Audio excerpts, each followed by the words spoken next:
Hey everybody, Brian here from quantlabs.net. So here we are in the UC Davis course playlist for Futures and Options course. Pricing Financials, video 10. I'm not going to show any C++ for because it's just yield curve, at least on the library front. But here in the Eurodollars video, with here, has some good code. There is Python code available for my members. So there's corresponding now C++ code, which I'm going to show you in right now in my code light using Ubuntu.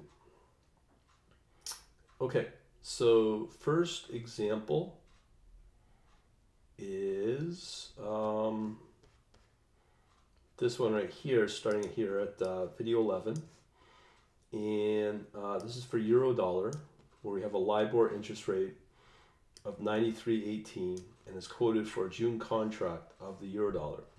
So what we do is we have our our interest rate of 100 minus 93.18, and this interest rate is annualized.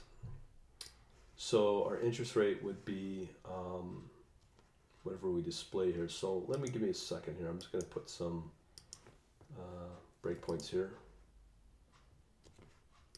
And again, I'm using CodeLight.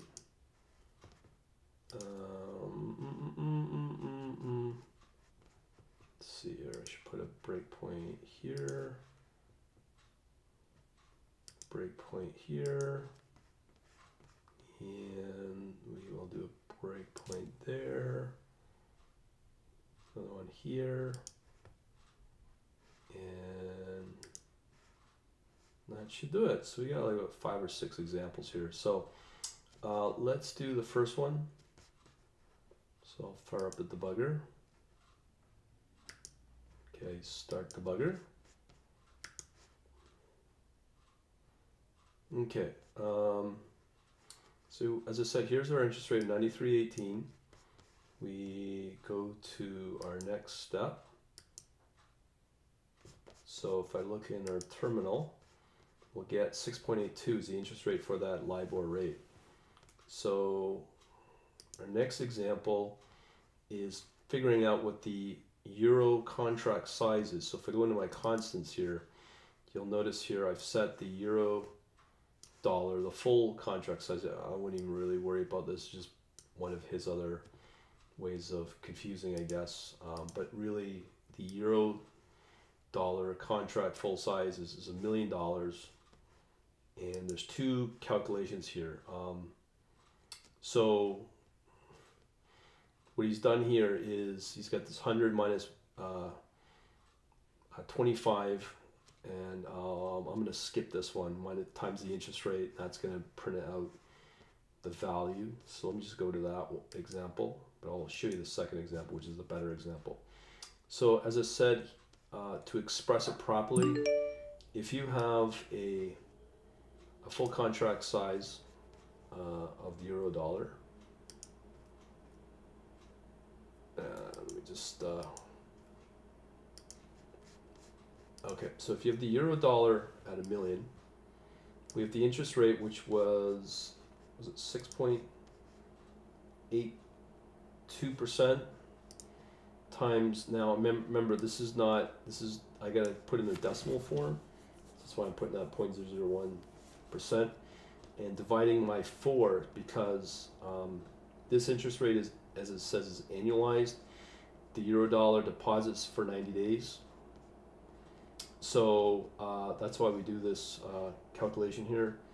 On top of, we also multiply Eurodollar again by the full size. So let's see what that value comes out to. So remember, there's 2 examples here. This one's probably the better example of, so the contract minus the interest is 998,295, and that's the value of that. So here at this time, we have more futures examples. Now we want to calculate our profit and loss. So we have our expected interest rates to decline. If we expect the interest rates to decline, then we go long. So if we have a future in Eurodollars at 94.06 for October 25th, we buy it then. We sell the June of the Eurodollar at 94.56 on January 25th. And we also have a commission fee for the broker of $75. So what happens is we have our basis points of 94.56 of this for January minus the 94.05, what we bought it for, multiply by 100, calculate our P&L, take that basis points, multiply it by 1,000,000 for the basis point value, which is equal to $25, and then we minus out the commission fee for broker. So that will give us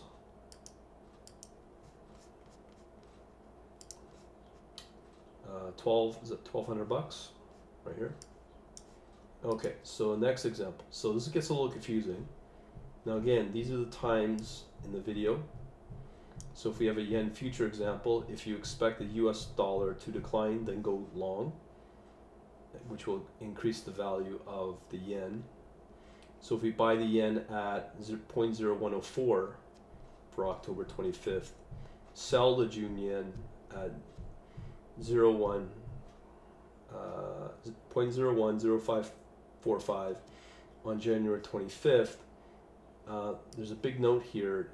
You got to make sure for the yen basis point is quoted in US per yen, which is basically US dollar per foreign currency. So for the yen basis points, we have our differential, or the spread between the 0.0145 minus the 0.0104, and we take that basis points for the profit, multiply the contract size. So if we look in our constants, we have the contract size of 12.5 million yen, and we minus out the commission fee again. So what does that give us? All right, so just give me a second here. So that will give us a profit of $17.37.50. All right, so here is what they call a differential of different interest rates, which we call the interest rate parity example. So let's say we have Canadian interest rate paying at 1.91. We have ES being here. EF is the forward or futures exchange rate in Canada. Okay, and then our ES is the spot exchange US dollars per Canadian dollar. So that's what we have here. So our I Canadian is the interest rate, 1.91, I believe. Let me just make sure that's right. IUS is the US interest rate. ICDN is the interest rate, I believe, in Canada. So suppose you have an interest rate on a 90-day government T-bill is 1.191 in Canada and 1.75 in the US. So the spot for delivery time is 0.6237. So that's our EF. So that's our EF here, our ES here. So we can calculate our interest for the US by taking the Canadian plus the EF minus ES divided by, again, the ES. Okay, so there's an arbitrage that we can calculate. So if we know our IUS is less than the Canadian, which means the parity does not hold, so you're better off to invest in the foreign land, and that's what we show here.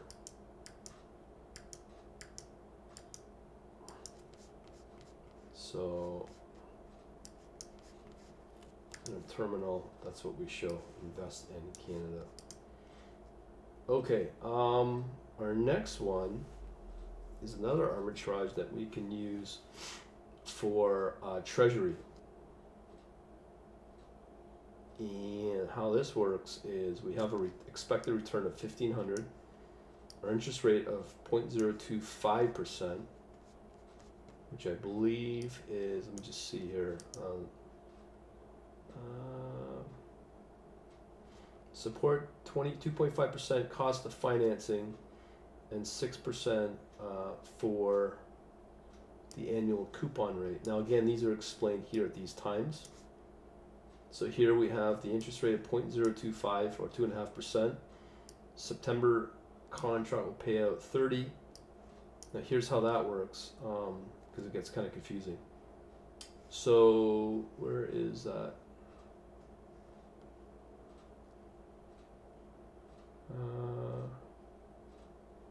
Right here. So if you have a June Treasury bond, futures are trading at 97.30.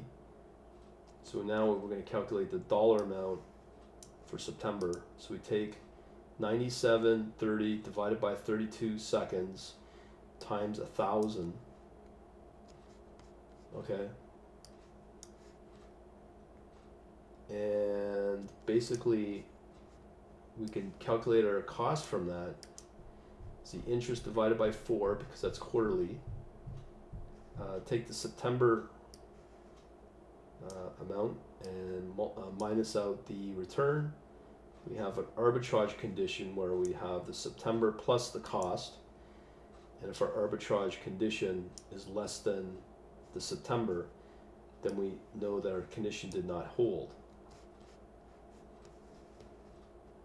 As you will see here.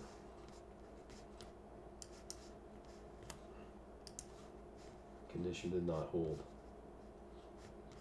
Alright, so you have some differentiate models, and that what I just showed you is what they call the caustic carry model for Treasury. Hopefully I'll help you out.